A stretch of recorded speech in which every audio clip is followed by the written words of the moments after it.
first thing that comes to people's minds when mentioning fighter games is usually Street Fighter, it being the franchise that set the standard for the genre as a whole. Some will specifically think of Street Fighter Third Strike, released in 1999, with its addition of super moves and the ability to parry attacks, which would become a world-famous mechanic thanks to Evo Moment 37. However, parries and super moves did not originate from Street Fighter, but instead another genre-defining franchise, Samurai Shodown, released in 1993 by SNK. While other fighting game competitors at the time, such as Killer Instinct, became more focused on combos, inspired by Street Fighter II's accidental implementation of the system, Samurai Shodown opted for a much slower paced game with short to non-existent combos but with each hit dealing massive damage. The mechanics, aesthetics, and even the story of Samurai Shodown was heavily inspired by a combination of Japanese history and mythology, in which duels tend to be very slow paced and deliberate with one motion deciding the victor, resulting in a very tense fighting game as well as the first fighting game to utilize weapons as its unique selling point.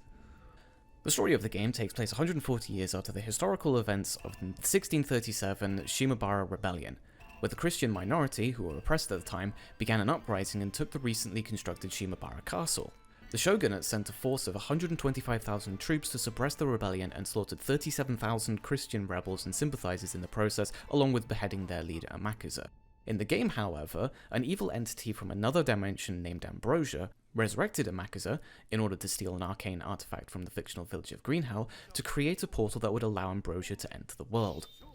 Samurai Shodown 4 takes place a number of weeks after the events of the first game, in which Amakusa was defeated and presumed dead. Amakusa returns with a mysterious castle that stands where the Shimabara castle once stood and grows in size each day. The characters lack good motivation for fighting each other, despite each character having a reason in their backstories to be present, such as Tam Tam seeking the Palinki stone that was stolen from his village of Greenhell. Technology at the time, like the Neo Geo arcade, which ran Samurai Shodown, limited the potential of the visuals of games due to their low processing power. The Samurai Shodown team, despite this, managed to create large and detailed character sprites that not only animated well, but also allowed the camera to zoom in and out without losing any graphical fidelity in either the characters or the background, and without compromising the frame rate in the process. Utilizing the hardware like this allowed them to accommodate two of the most important underlying features of a fighting game: the ability to discern what a player is doing by looking at the character on screen, and a stable performance for the game, resulting in very few moments where the player can accurately blame the game for losing. These things are very important for most genres of video games, but are especially important for fighting games due to its highly competitive nature and emphasis on small but potentially game-changing inputs. The story, aesthetics, mechanics, and even the technology of the time all come together to create the identity of Samurai Shodown as a franchise. While technology can be improved without compromising the identity of a game, although new hardware and software plays havoc with the old Samurai Shodown games,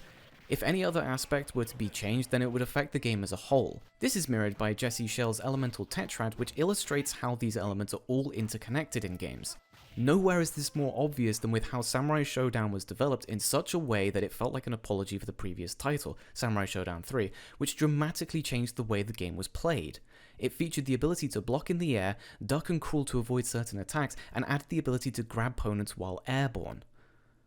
Each of these gameplay changes increased the pace of the game as it allowed for much more aggressive playstyles rather than the more methodical defensive playstyle the series is known for.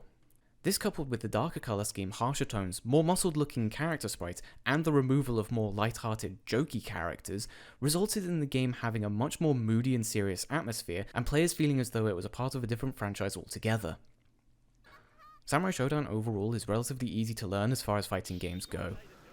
It only uses 4 buttons instead of the more common at the time 6, has short combos, easy motion inputs, and was the first fighting game to incorporate some kind of comeback mechanic in the form of the rage or power meter, which can only be filled by being hit or blocking attacks, and grants access to additional damage and even super moves akin to the previously mentioned Street Fighter Third Strike.